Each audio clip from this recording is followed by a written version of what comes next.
السلام علیکم ورحمۃ اللہ وبرکاتہ۔ سب سے پہلے سبھی حضرات اعتکاف کی نیت کر لیجئے، پڑھیے بسم اللہ الرحمن الرحیم۔ نویت سنت الاعتکاف۔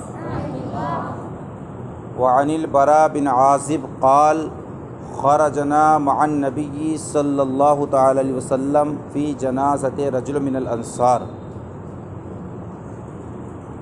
آج کی جو حدیث کریمہ آپ حضرات کی بارگاہ میں پیش کی جا رہی ہے وہ بڑی لاجواب اور بہت زیادہ مسائل پر مبنی ہے، جس کو سننے کے بعد مجھے امید ہے کہ بے قراروں کو قرار آئے گا اور بے چینوں کو چین ملے گا اور بے سکونوں کو سکون مل جائے گا، اور بہت ساری وہ باتیں جو ہمارے علم میں نہیں اور اکثر جو نماز وغیرہ کے مسائل میں بیان نہیں کی جاتی یا تقریر کے دوران بیان نہیں کی جاتی، وہ چیزیں اس حدیث کے اندر آج بیان کی جائیں گی۔ مجھے امید ہے کہ آپ حضرات اس کو محبت کے ساتھ سنیں گے بھی، اور سننے کے بعد اس حدیث کو یاد کر کے اپنے گھر والوں کو سنائیں گے بھی انشاءاللہ العزیز۔ آقا کریم صلی اللہ تعالی علیہ وسلم کے پیارے صحابی ہیں جن کا نام حضرت براء بن عازب رضی اللہ تعالی عنہما ہیں۔ کیا نام ہے؟ براء بن عازب رضی اللہ تعالی عنہما یہ بیان فرماتے ہیں کہ ہم نبی کریم صلی اللہ تعالی علیہ وسلم کے ساتھ نکلے فی جنازۃ رجل من الانصار، انصار کے ایک جنازے میں ہم رسول اللہ کے ساتھ نکلے، انصار کے ایک جنازے میں ہم رسول اللہ کے ساتھ نکلے۔ یہ آج جو یہ حدیث ہے، پہلے میں اس کے بارے میں بتا دوں کہ جب انسان کی روح نکلتی ہے تو کس انداز میں نکلتی ہے، اور اس کی روح کہاں لے کر جائی جاتی ہے، پھر وہ کہاں تک وہ سفر طے کرتی ہے، اس بارے میں یہ حدیث ہے۔ اور کل انشاءاللہ میت کو غسل دینے کے بارے میں اور میت کو کفن دینے کے بارے میں یہ پورا باب ہے، یہ 4-5 دن چلے گا۔ اس کا سیکھنا بھی ہمارے لیے نہایت ضروری ہے، کیونکہ ہم خالی بدن آئے ہیں، اور جب ہمارا انتقال ہوتا ہے تو ہمارے بدن کو بالکل کپڑے سے اتار دیا جاتا ہے سوائے کفن کے، ہم کفن ہی پہن کر کیا ہے دنیا سے جاتے ہیں۔ تو وہ لباس ایک ایسا لباس ہے کہ جس کا سیکھنا، جس کے بارے میں جانکاری رکھنا ہمارے لیے نہایت ضروری ہے۔ آقا کریم صلی اللہ علیہ وسلم کے پیارے دیوانوں سرکار براء بن عازب بیان فرماتے ہیں کہ خرجنا مع النبی صلی اللہ علیہ وسلم، ہم نبی کریم صلی اللہ علیہ وسلم کے ساتھ نکلے انصار کے ایک جنازے میں فانتہینا الی القبر۔ تو حضرت براء بن عازب بیان فرماتے ہیں کہ ہم ایک قبر کے پاس پہنچے، ہماری جو انتہا ہوئی وہ ایک قبر کے پاس ہوئی، یعنی سرکار جو پہنچے وہ کس کے پاس پہنچے؟ قبر کے پاس۔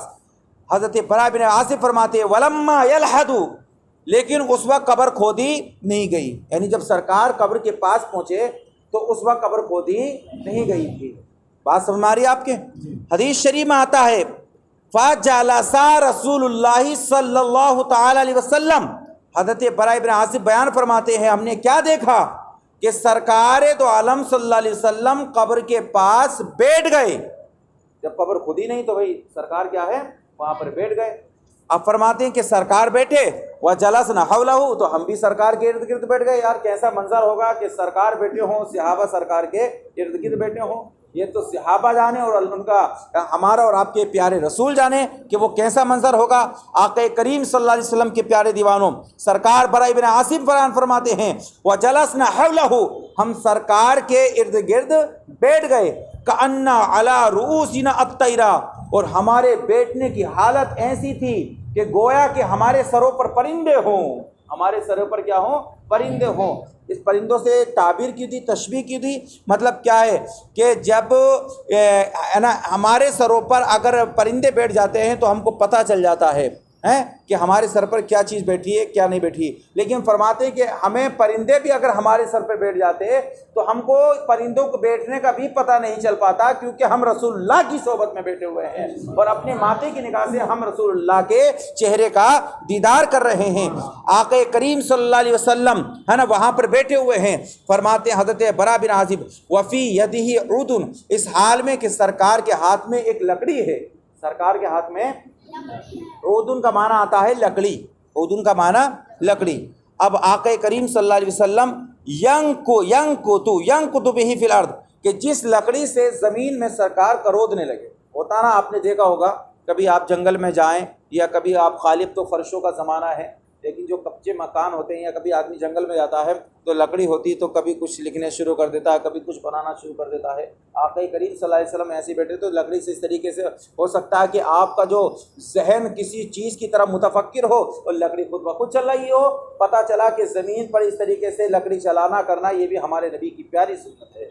سمجھ میں آئی بات نہیں؟ سرکار دو عالم صلی اللہ علیہ وسلم لکڑی زمین پر کیا چلا رہے تھے۔ اب سنیے اگلا ٹکڑا، آقا کریم نے اس موقع پر فرمایا فرفع راسہ، تو سرکار نے اچانک اپنے سر کو اٹھایا، سرکار نے اپنے سر کو اٹھایا، اور اٹھانے کے بعد سرکار نے اپنی صحابہ اکرام سے مخاطب ہو کر فرمایا، اے صحابہ اکرام کی جماعت، استعیذ باللہ من عذاب القبر، کہ تم اللہ کی پناہ مانگو عذاب قبر سے، تم اللہ کی پناہ مانگو، اللہ کی پناہ مانگو عذاب قبر سے۔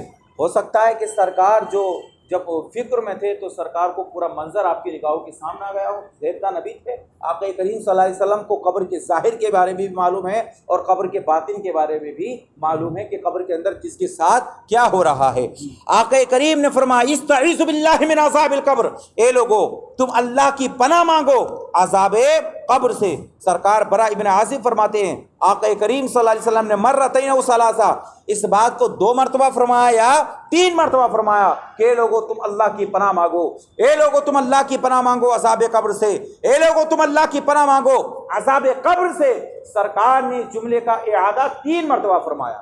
کتنی مرتبہ فرمایا؟ بات سمجھ میں آ رہی ہے آپ کی؟ کتنی مرتبہ فرمایا؟ 3 مرتبہ فرمایا۔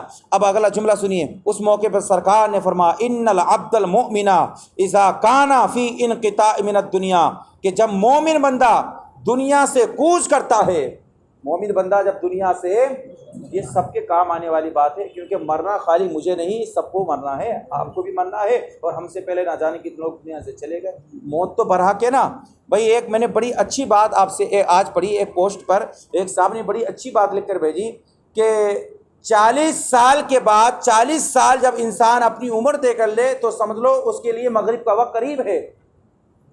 40 اس کا عصر کا وقت آ گیا۔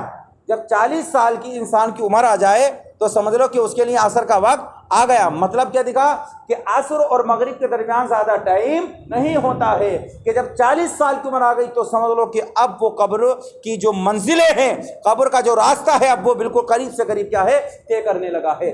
آقا کریم صلی اللہ علیہ وسلم کے پیارے دیوانوں، سرکار نے فرمایا کہ مومن بندہ اذا کان فی انقطاع من الدنیا، جب دنیا سے کیا ہے کوچ کرنے لگتا ہے، دنیا سے رخصت ہونے لگتا ہے، مطلب کیا جب اس کی روح نکلنے کا وقت قریب آتا ہے، اس کی موت کا وقت کیا ہے قریب آتا ہے، وہ اقبال من الآخرہ، اور آخرت کی طرف جانے کا وقت آتا ہے، تو پھر کیا ہوتا ہے؟ پھر کیا ہوتا ہے؟ تو سرکار فرماتے ہیں جب انسان کی روح نکلنے کا وقت قریب آتا ہے تو ہر مرنے والے انسان کے پاس ابھی روح نکلی نہیں ہے، ابھی روح انسان کے جسم کے اندر ہے۔ روح یہ بھی ایک جسمانی حصہ ہے، اس کی مثال گلاب میں پھول کی طرح ہے، یہ ہر انسان کے اندر اللہ تبارک و تعالیٰ نے رکھی ہے اور اس کی طاقت بہت زیادہ ہوتی ہے، یہ فل پاور چیز ہے۔ آقا کریم صلی اللہ علیہ وسلم کے پیارے دیوانوں، سرکار ارشاد فرماتے ہیں کہ نزل الیہ ملائکۃ من السماء، کہ جب انسان کی روح نکلنے کا وقت قریب آتا ہے تو اللہ رب العزت کی جانب سے آسمان سے کچھ فرشتے نازل ہو جاتے ہیں، آسمان سے کچھ فرشتے۔ اب وہ فرشتے کس کو دکھائی دیتے ہیں؟ مرنے والے کو وہ فرشتے کیا ہے دکھائی دیتے ہیں۔ اگر سب کو دکھائی دے جائیں تو مرنے والے سے پہلا دوسرا مر جائے گا اگر اس کو دکھائی دے گئے۔ وہ فرشتے مرنے والے کو دکھائی دیتے ہیں۔ آپ ذرا سنیں گے نا تو انشاءاللہ آپ کا ایمان تازہ ہو جائے گا۔ آپ کا ہم ہر روز 10 یا 12 منٹ کا ٹائم لیتے ہیں. اگر آج آپ رسول اللہ کی محبت میں 2-4 منٹ آپ کے لے لیں تو آپ کے اوپر کوئی بار تو نہیں گزرے گا بھائی. آپ باہر جا کے کوسیں گے تو نہیں کہ اتنا زیادہ ٹائم لے لیا ہے. 2-4 منٹ لے سکتے ہیں نا بھائی. ہمیں حق ہے کہ آپ کے 2-4 منٹ لے بھی سکتے ہیں. اور یہ میں اپنی بھلائی کے لیے نہیں، آپ کی بھلائی کے لیے، کیونکہ ساری حدیث ایک سی نہیں ہوتی ہے. کچھ احادیث میں 2-4 منٹ کا ٹائم بھی بڑھ جاتا ہے عمل کرنے کے لیے، پورا کرنے کے لیے. آقا کریم صلی اللہ تعالی علیہ وسلم کے پیارے دیوانوں، سرکار فرماتے ہیں نزل الیہ ملائکۃ من السماء، اس کے پاس آسمان کے فرشتے نازل ہو جاتے ہیں. کس کے پاس؟ کہ جس کی روح نکلتی ہے، جس کی روح کیا ہوتی ہے؟ نکلتی ہے. اس کے پاس آسمان کے فرشتے نازل ہو جاتے ہیں. اب نازل ہونے کے بعد صاحب کیا ہوتا ہے؟ اور وہ فرشتے کیسے ہوتے ہیں؟ آقا کریم فرماتے ہیں بید الوجوہ، جن کے چہرے نہایت خوبصورت ہوتے ہیں. کأنّا وجوہہم الشمس معہم، ایسا لگتا ہے کہ گویا ان کے چہرے سورج کی طرح ہوں. ان کے چہرے کس کی طرح ہوں؟ سورج کی طرح ہوں. کہ جیسے آپ جب سورج کو دیکھتے ہیں تو آپ کی نگاہیں سورج پر ٹک نہیں پاتی ہیں، ایسے ہی وہ اتنے حسین و جمیل فرشتے اتر کے آتے ہیں کہ جن کی روشنی، جن کی خوبصورتی سورج سے بھی کہیں زیادہ ہوتی ہے. آقا کریم صلی اللہ علیہ وسلم ارشاد فرماتے ہیں اب وہ آتے ہیں تو کیا لے کر آتے ہیں؟ تو سرکار نے فرمایا کفن من اکفان الجنہ، اس حال میں کہ ان فرشتوں کے ہاتھ میں جنت کے کفنوں میں سے ایک کفن کا ٹکڑا ہوتا ہے. جنت کے کفنوں میں سے ایک کفن کا جنت کے کفنوں میں سے ایک کفن کا ٹکڑا ہوتا ہے. اور وحنوت الجنہ، حنوت کا معنی تھا خوشبو. کفن کا ٹکڑا بھی ہوتا ہے، کفن کا، جنت کا ایک کفن بھی ہوتا ہے، اور جنت کی خوشبو بھی ہوتی ہے. جنت کا کفن بھی ہوتا ہے اور جنت کی خوشبو بھی ہوتی ہے. آقا کریم فرماتے ہیں حتی یجلس منہ مد البصر، یہاں تک کہ وہ فرشتے اس مرنے والے انسان کے پاس بیٹھ جاتے ہیں اور جہاں تک اس کی نگاہ جاتی ہے وہاں تک اس کو فرشتے ہی فرشتے دکھائی دیتے ہیں. آپ اندازہ تو لگائیے صحیح، جہاں تک اس کی نگاہ جائے گی. اگر کسی کی چارپائی صحن میں پڑی ہے اور وہ آسمان کی طرف دیکھ رہا ہو تو اس کو آسمان تک فرشتے ہی فرشتے دکھائی دیتے ہیں. آپ اندازہ لگاؤ مرنے والے کے سامنے کیا معاملہ ہوتا ہوگا. آقا کریم صلی اللہ علیہ وسلم فرماتے ہیں پھر یہ فرشتوں کو انسان دیکھتا رہتا ہے. ثم یجیء ملک الموت علیہ السلام، پھر اس کے پاس جو مین فرشتہ ہوتا ہے، جو روح کو کھینچنے والا فرشتہ ہوتا ہے، جن کا نام ملک الموت ہے. جن کا نام کیا ہے؟ ملک الموت. ملک مانے فرشتہ اور موت مانے موت کا فرشتہ.